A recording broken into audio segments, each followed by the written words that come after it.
বাংলাদেশের স্বাধীনতার সুবর্ণ জয়ন্তী উপলক্ষে ঢাকা সফরে এসেছিলেন ভারতের প্রধানমন্ত্রী নরেন্দ্র মোদী।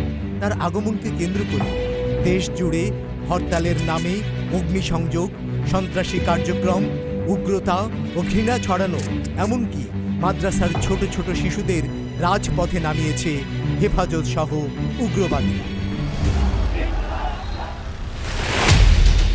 ইসলামকে ঢাল হিসেবে ব্যবহার করে হেফাজত ইসলাম দেশ জুড়ে চালিয়েছে বর্বর এই নাশকতা। ব্রাহ্মণবাড়িয়া, চট্টগ্রাম, সিলেট, নারায়ণগঞ্জ, ঢাকা সহ দেশের বিভিন্ন স্থানে পুড়িয়ে দিয়েছে মানুষের ঘর বাড়ি, সরকারি অফিস, রাষ্ট্রীয় সম্পদ। আর এই দুর্বৃত্তায়নে প্রকাশ্যে সমর্থন দিয়েছে বিএনপি জামাত।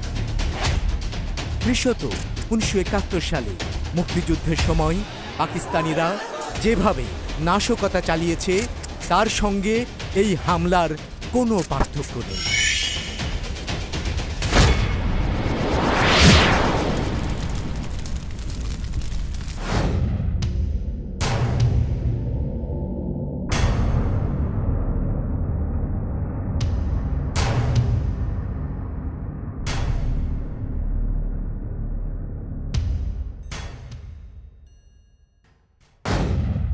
হরতালের দিন আনুমানিক 12:10 আমাদের মন্দিরে হামলা হয়।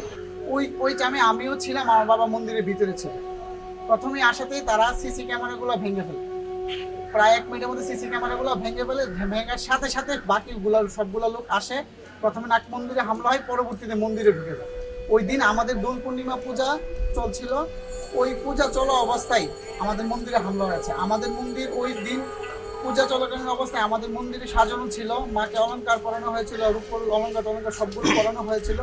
ওই হামলাতে দেখা গেছে মন্দিরে সবকিছু ভেঙে ফেলেছে। মার 4টা হাত ভাঙছে, মহাদেবের ভেঙেছে, তারপরে সিংহাসন ভেঙেছে, আইপিএস, ফ্রিজ, তারপরে আপনার সিসি ক্যামেরা, লাইট, গ্লাস, আমাদের যে দান বাক্স ছিল ওইটাও এগুলো নিয়ে গেছে। ওদের মধ্যে মানে আমার দেখা মতে 15 থেকে 20 জন যে হুজুর ওদের ছিল, আর বাকি সবই ছেলেরা ছিল। সিসি ক্যামেরা ভাঙ্গার সাথে সাথে বাকিগুলো সবাই আসছে, এসে ভেঙে ওই দিন 2 থেকে 3 মিনিটের মধ্যে সবকিছু চলে গেছে। তার আধা ঘন্টার পরে আবার তারা পুনরায় হামলা করেছে। ওই সময় আমাদের কালী মন্দিরে শোনার সাথে সাথে অনেকেই ভক্তবৃন্দরা আসছে, অনেকেই আসছে। আমাদের স্যার ছিল, স্যারের অনেক স্টুডেন্টরাও পরিচিত ছিল, তার জন্য লগে লগে চলে গেল। আমরাও ছিলাম, ট্রাস্টি কমিটির বিভাস বাবুও ছিল।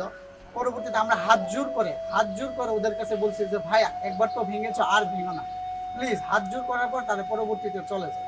ওদের হাতে আপনি শাবল, হ্যামার, খুন্তি ওইগুলো ছিল, আর আরেকজনের হাতে বালতি ছিল। ওইটা আমরা বুঝতে পারি না কি, পরবর্তীতে যখন আমরা সিসি ক্যামেরাতে দেখি যে ওইটার মধ্যে সাদা এক ধরনের পাউডার ছিল।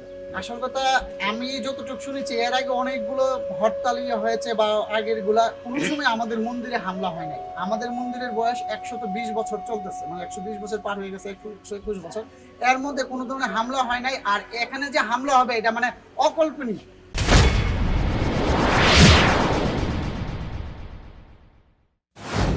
হেফাজতি তাণ্ডবকারীরা হামলা ও অগ্নিসংযোগ করে সুর সম্রাট দ্য আলাউদ্দিন সঙ্গীতাঙ্গনে, শিল্পকলা একাডেমিতে। আরও হামলা চালায় পানি উন্নয়ন বোর্ডে, সরকারি গণগ্রন্থাগার সহ বিভিন্ন সরকারি ও ব্যক্তিগত প্রতিষ্ঠানে ও বাড়িঘরে।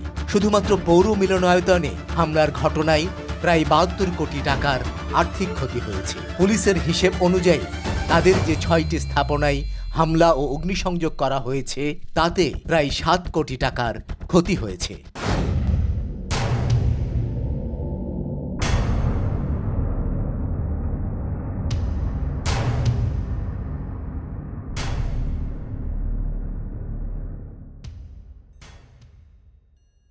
গত 28 মার্চ এখানে একটি নারকীয় তাণ্ডব হয়েছে।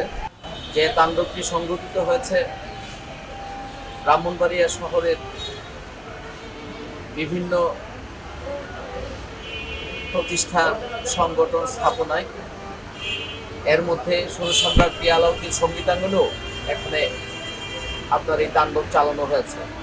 শত শত আপনার ইসলামপন্থী নামধারী লোকজন এখানে এসে একটি তাণ্ডব চালিয়ে উস্তাদ আলাউদ্দিন খাঁর ব্যবহৃত অনেক উপকরণ দ্রব্যাদি আগুনে পুড়িয়ে দেওয়া হয়েছে।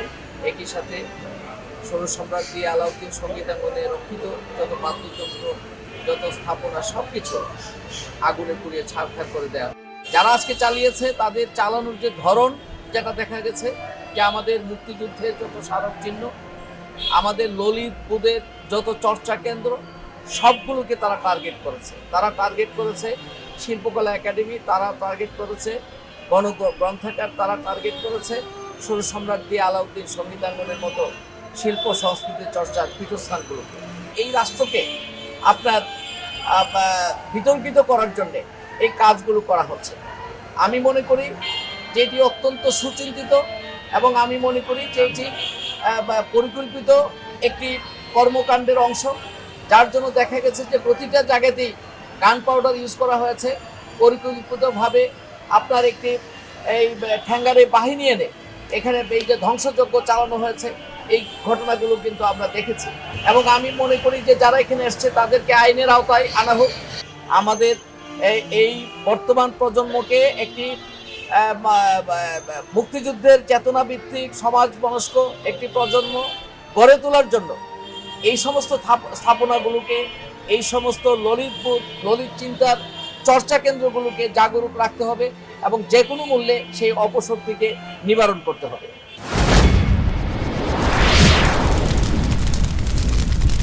ব্রাহ্মণবাড়িয়া শহরের বিভিন্ন জায়গায় রয়েছে এমন ধ্বংসযজ্ঞের চিহ্ন, যা ৭১ সালে মুক্তিযুদ্ধের সময় পাক হানাদার বাহিনীর কথা মনে করিয়ে দেয়। হেফাজতি সন্ত্রাসীদের মূল লক্ষ্য ছিল সরকারি স্থাপনা ও আওয়ামী লীগ নেতা কর্মীদের ঘরবাড়ি।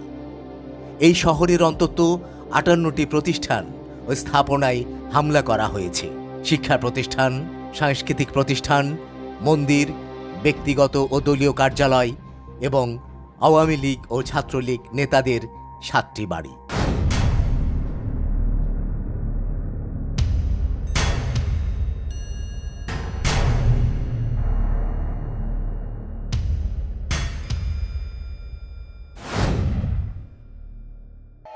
আজকে আমাদের ইসলামী আন্দোলনের নামে যে আমি সেটা মনে করছি যে আসলে কি কোনো একটা দলের এজেন্টই বাস্তবায়ন করার জন্য এই ধরনের ইসলাম যেখানে সমর্থন করছে না, যেখানে ইসলাম যেখানে আগুন ঢালা পুরা এগুলো সমর্থন করে নেয়, আমরা কেন একটা কুচুক্তি মহলকে সেই পথে সেই সুযোগটুকু আমরা দিব কেন?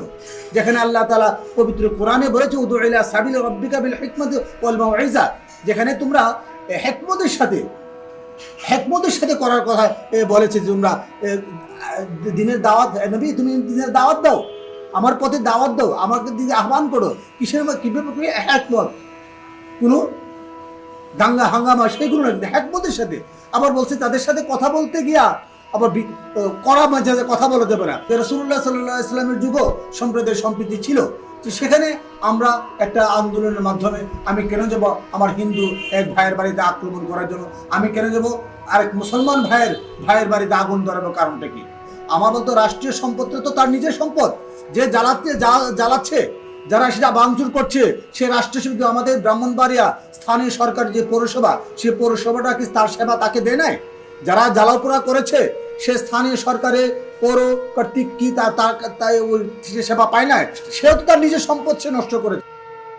এবং এই ভূমি আমাদের রাষ্ট্রের অনেক আমাদের জনগণের সম্পদের রেকর্ড যেখানে ভূমি অফিসে থাকে, সেই ভূমি অফিসকে তারা ধ্বংস করে দিয়েছে। ইসলাম কখনো সমর্থন করে না। রেল স্টেশন আমার যাতায়াতের একটা শান্তিপূর্ণভাবে যাওয়ার যে একটি যোগাযোগ ব্যবস্থা রেলের, সে রেল স্টেশনটাকে কি করেছে? সেদিন তো কোনো উস্কানিমূলক কোনো কিছু ছিল না।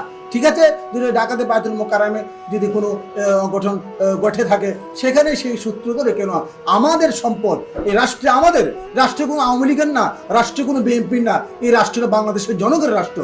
এই রাষ্ট্রের সব প্রত্যেকই সম্পদ হলো জনগণের সম্পদ। এই আমার সম্পদকে আমি কেন ধ্বংস করতে যাব? আমার সম্পত্তি কেন আমি নষ্ট করতে যাব?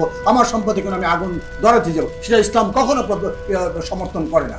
আমাদের হেফাজতে ইসলামের যারা আমির আছেন তাদের কাছে আমার আহ্বান, আপনারাও জানেন, আপনারা কোরআন হাদিস আমাদেরকে শিক্ষা দিয়েছেন, আমিও একজন আলেম, কিন্তু আপনারা কোথাও দেখাতে পারবেন না যে এইভাবে ধ্বংসাত্মক কার্যক্রমরা ইসলামকে সমর্থন করবে।